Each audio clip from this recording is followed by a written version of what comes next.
Morning, everyone. Oh, Mr. Lysenko, you're muted. Good morning, Good Your morning. Honor. You're nice to see you again. Nice to see you, Mr. Valentine. Good morning, Your Honor. I believe, oh, Hello. there you go. I don't want to mispronounce anyone's name. Is it Staffiero? Yes, that's correct. Do you prefer Mr. Staffiero? Is that all right? That's fine. Okay, great. All right, and I see we have a court reporter on here. Harriet, are you ready to go? I'm ready. Okay, let's go ahead and get started then so that I'm not wasting anyone's time. I'm going to go ahead and call PUC proceeding number 23A-0599CP. This is the application of Caring Hands for a CPCN, a Certificate of Public Convenience and Necessity. All right, could I first have appearances? Could I have an appearance from the applicant, please? Yeah, hi, I'm Matt Staffiero. Okay, could you spell your last name, please, Mr. Yeah. Staffiero? It's S as in Sam, T as in Tom, A as in Apple, F as in Frank, F as in Frank, I-E-R-O. Thank you so much, Mr. Staffiero. All right, Mr.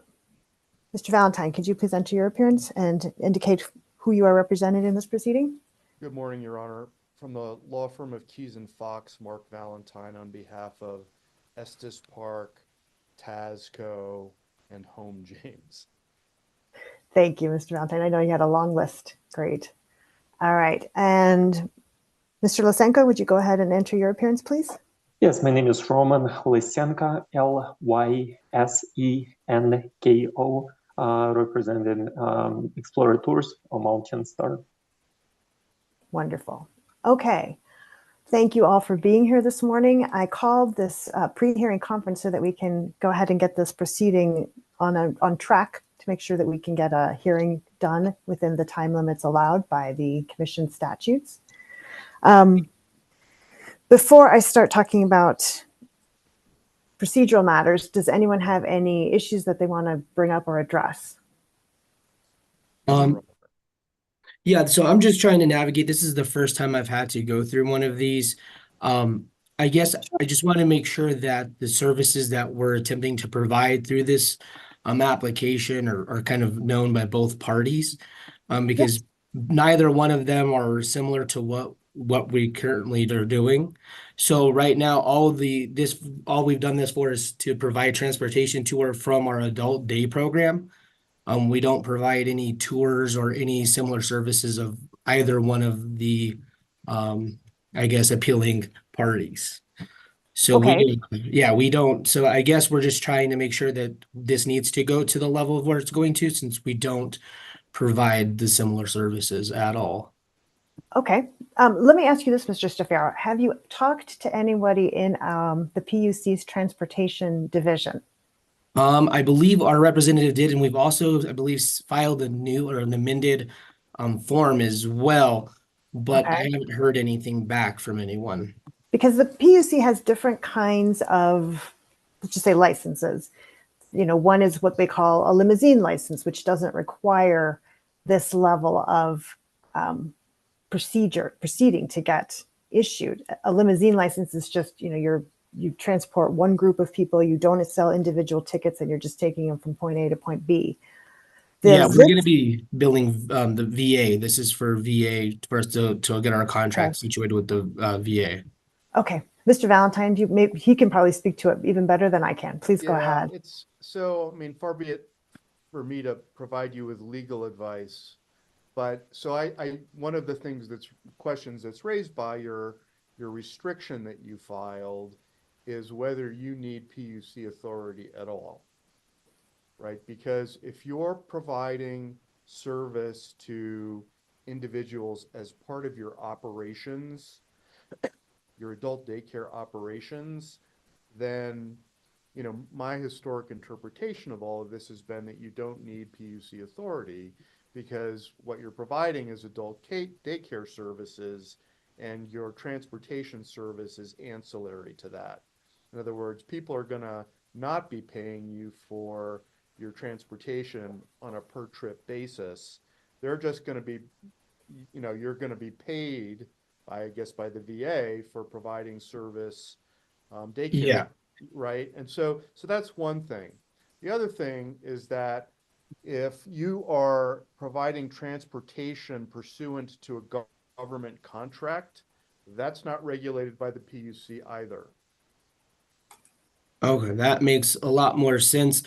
Um, I know that they will be putting mileage band to be included in there for the individuals that we will be providing transportation. So the VA wants it to be broken down separate.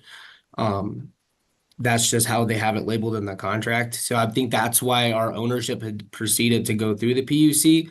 Mhm.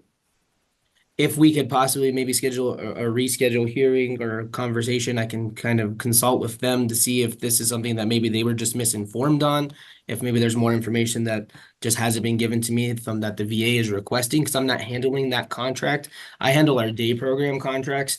So that's why they elected me to be the one who's coming here and doing this piece. But I don't speak towards the transportation. I was just told that this was going to just be part of our VA contract and that they had requested that we'd gone through all the appropriate channels. I mean, correct me Okay. if I'm, you should speak with somebody at the PUC, but my instinct is that the PUC has absolutely no interest in regulating service that you provide to the Veterans Administration. Okay.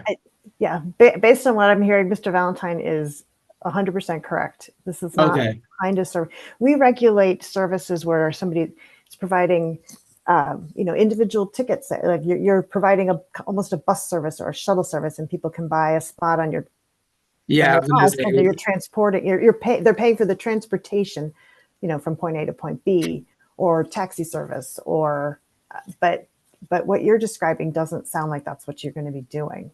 Go ahead, Mr. Valentine. Yeah, and one last thing is that the application that you provided was for scheduled service. And scheduled service is where you have a document on file with the commission stating where you're going to be when to pick up passengers. And I don't think that's the kind of service you want to provide, setting aside all of the questions about, whether the PUC wants to be involved at all. My guess is that's not the kind of service you want to provide, because that yeah, actually requires you to be, you have to meet that schedule. And if you get a new client who's coming in from someplace else that's not on the schedule, that's a real issue. Because Right. every time you change, who you're serving, you're going to have to file something with the an PUC. amendment. Yeah. Yeah, so, Right. my instinct is to get you out of this altogether. But if you do want to provide service that's regulated by the PUC, I don't think you want it to be scheduled service. Yeah, So, no, definitely not, because our clientele base is gonna grow and change probably on a weekly basis. And I mean, we picked them up from various locations, most of the time being their home or whatever center Right. they're currently living in. Right. And they're Right. not paying you for the transportation. They're paying you for attending your daycare, right? And you just happen to be getting them there. That's what I'm hearing. So the VA wants us to charge for transportation, but it'll still be in the same package, but it'll be based on the mileage band of where the person's residence is from the distance of our day program. So that's how they want it to be billed out separately. So there'll be the services side that we provide, and then the transportation piece that they want us to bill separately for. At least Okay. that's my understanding. So I think that's why we're here trying to figure out what we need to do with Okay. PUC is that piece. Mr. So Valentine, what do you think? You've I, got I, thi- actually I more think than you're I do, still, experience of this than I do. Go yeah, for I it. think you're still exempt, because hang on just 1 second here, and I can give you a statutory reference. Yeah, because this is all new to me. Yeah. I So, services and baby billing Medicaid, I got you. Transportation's not my specialty. right. So, Colorado Revised Statutes 40-10.1-105 J says that transportation performed by the federal government, a state, or any agency or political subdivision of either, whether through an intergovernmental agreement, contractual arrangement or otherwise is not regulated by the commission. And, you know, I think you're going to fall well within those guidelines. So, you know, Judge, I guess I would suggest that we can do one of two things. The applicant can withdraw its application after it looks into this, or we can schedule another pre-hearing conference for some future date. Obviously, we're on a clock here, but Right. some future date soon, and then the applicant can fill us all in. Right. This is what I was thinking. First of all, Mr. Stafaro, I would strongly recommend that you speak with somebody named Vanessa Condra, Condra. She is one of our transportation specialists, but she's the head of the transportation section at the PUC. She can most definitely help you or direct you and indicate whether you need to be here at all. Okay. I have no objection to scheduling another pre-hearing conference in a few weeks to give you some time to figure out what you want to do with this. And we can discuss this more. Maybe at that point, you know, if you want to file to withdraw, that's fine. In the meantime, I'm not entirely comfortable, I got to say, Mr. Valentine, not setting at least getting a hearing on the hearing calendar date, because PUC's calendar gets filled up very quickly, and we are still, Mr. Stafaro, just for your information, the way the PUC works is, you know, once the application is what we call deemed complete, everybody who's going to join has joined. This clock starts ticking, and we only have 250 days from that date until the commissioners have to issue their final decision, which means we have to hold, you know, do all the discovery. Everything has to be exchanged. The hearing has to happen. I have to issue a decision, and only then does it go to the commissioners for their review. And that takes about 2 months. So we've got to allow time for all that, and things get tight. So I would prefer to just go ahead and get something scheduled. It is not a big deal, though, if you decide that this is the wrong avenue, we withdraw it. It's not a problem, but at least we're protected by having gotten something on the calendar to make sure that if we need to go forward, we can. And Yeah, I'm okay. I'm comfortable with that. And then definitely scheduling another meeting in a couple weeks just to give me a chance to talk with ownership. And Your Honor, I just have a quick question as well, because Mr. Stafaro filed amendment application restriction all these national parks, but it wasn't listed there. So it looks like it was just another application. So that's please don't be surprised to see me here. I'm still here in the proceeding, because actually that amendment application is actually been filed, but now it indicates that the applicant applies for luxury limousine, or maybe he had luxury limousine. But anyway, the restrictions we've been talking about, they're not listed in that amendment application. Maybe you submitted and uploaded a wrong file. Maybe you uploaded that original application or wherever, but those restrictions not listed. And maybe my question will fall out, since the applicant will be changing type of service, or maybe he will be exempt, and maybe this proceeding gonna go nowhere pretty much. So, but maybe my question is not as important, but if we're going through the process, if you wanna get rid of me, please just file the amendment application and I will be happy. I already prepared the conditional withdrawal. I just need to see wherever that application, that amendment, and I will upload my conditional withdrawal as well. Okay. Did you know what Mr. Stafaro, do you understand what Mr. Nosenko was talking about? Yeah, we had a conversation prior. I think me and you actually spoke on the phone Exactly. a couple months ago, and I had sent it to the ownership to get it done. And it looks like they're working with someone. I think maybe there's a miscommunication between those two parties. That's probably the reason why we're all here right now. Okay. Because none of those restrictions been filed. They included in the title, but when you open up that attachment, when you download it actually, and you will see that application, there is no restrictions, nothing. There is just just application. That's all. Okay. Yeah, I will check on that as part of this process as I investigate what direction ownership would like to move forward with.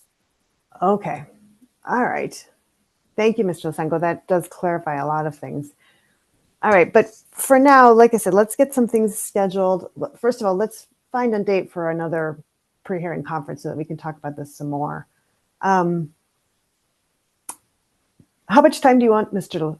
Vera? Do you want 2 weeks? That would be perfect. That's more than enough time for me to get this resolved. Okay, today's the 16th, so what is this?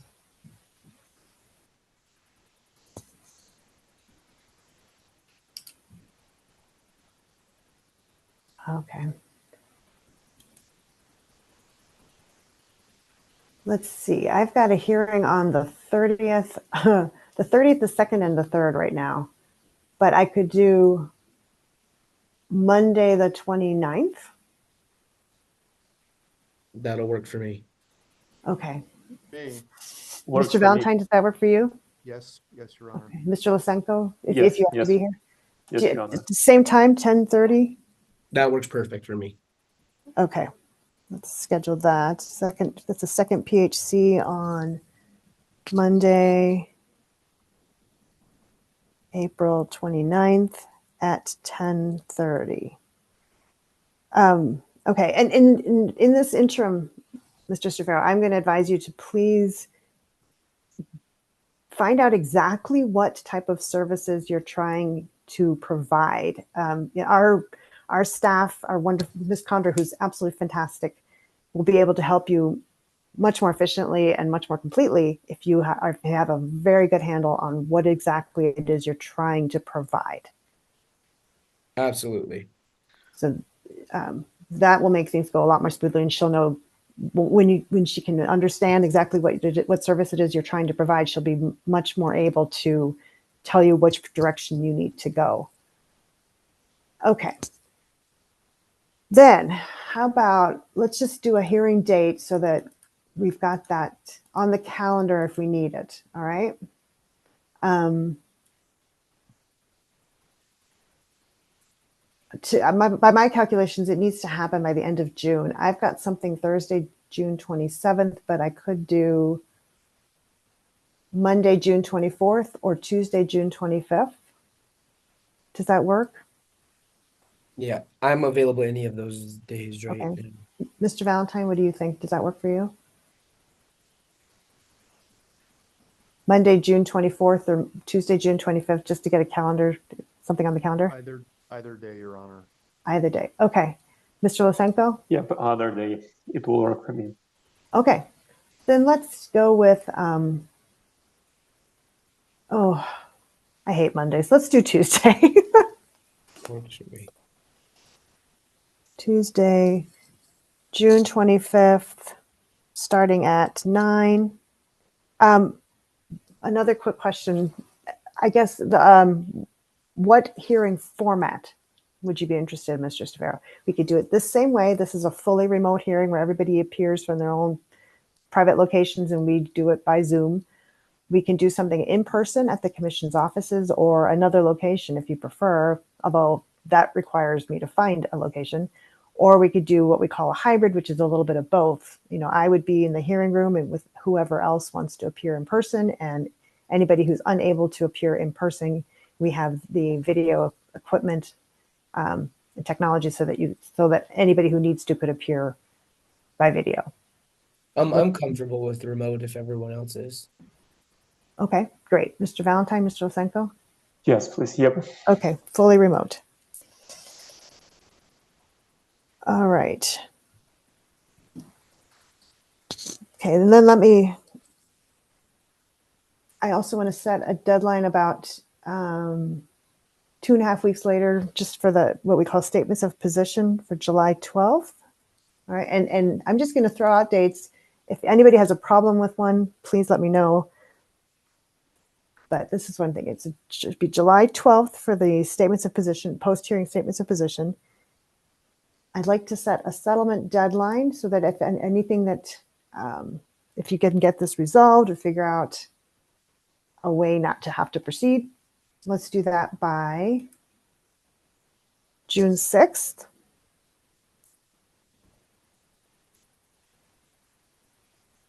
All right. Any motions that need to be filed, or please get those in by May 31st. All right, now, back a little bit. We also set deadlines for the filing of witness list, exhibit lists, and the actual physical exhibits. And I like to have the supplemental ones about 3 weeks before the hearing date. So let's say June 4th. Intervenors hearing exhibits about 3 weeks before that. So that would make it May 14th. And Mr. Stefano, the applicant's first set of witness list hearing exhibit lists and actual physical exhibits would be due April 23rd, which is in 1 week. Is that possible, or do you want me to push that out a little bit? If we could push that out a little bit just to be safe, that'd be great. Sure, because you want to talk to people first. So let's push things back a little bit. I can adjust all these. How about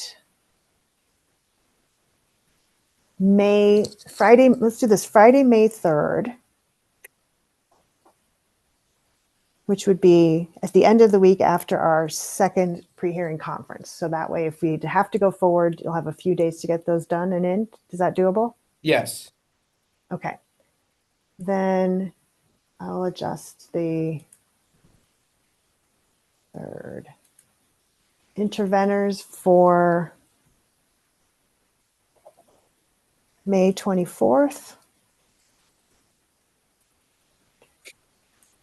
And any supplemental, so we got a hearing date of June 23rd. Any supplemental from the applicant by June 14th. And with a hearing date then of June 25th. So you'd have 9 days then to review. I'm sorry, 11 days. I can't do math. 11 days to review the supplemental lists and make sure it all looks good. All right. Does that sound acceptable to everybody? Mr. Lysenko, you're nodding your head. Okay. Yes, Your Honor. Yep. Yeah. Mr. Valentine, what do you think? Yes, Does that Your sound good Honor. to you? Yep, that works for me. Okay. I'm just going to go ahead and schedule all that. But let's plan on meeting again on Monday, April 29th at 10:30 in the morning. And Mr. Shafaro, like I said, I'm going to ask you in the interim if you could talk with your, I don't know, you said your board or Yeah, it's our ownership. your ownership, Yeah. and find out exactly what service they're trying to provide, and speak with Ms. Condra at the PUC, and she'll give you some advice. You know, once you've talked to your ownership and make Yeah. sure everyone understands exactly what it is you're trying to provide, because I suspect, that this is not the kind of service you're thinking of, and it might not need to go through this lengthy, expensive process. And I don't want to be Yeah. No, wasting absolutely. your money. Sounds good to me. Okay, great. Anything else, Mr. Stefaro? I don't believe so.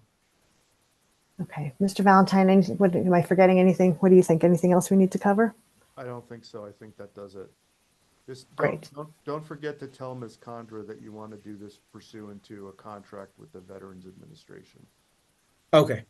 Yes, that's very important, because doing it under a federal contract changes the nature of the service, and it changes our authority to regulate it.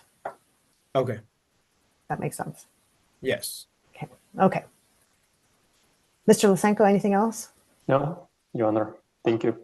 Great. Mr. Stefaro, one other thing, as Mr. Lysenko indicated, you might want, if you could take a look also in the meantime at the amended application and make sure that it's as you want it to be, because that might mean that Mr. Lysenko doesn't need to be here at all. Okay. So that would make things Absolutely. easier as well. Yeah, I'm gonna try to hopefully I'll get this resolved as soon as possible. All right, great. Well, I hope that you found this helpful, and we were able to clear up a few things for you at least. Yeah, absolutely. Thank you guys, all of y'all involved. Okay. Thank you, Mr. Valentine, for being patient and explaining so much. I really appreciate it as well. No worries. Happy to, Your Honor. All right, great. Thank you. Thank you. Have All a right. good day. Thank you all for being here. Have a great afternoon, and we are adjourned. Thank you. Bye-bye. Bye-bye.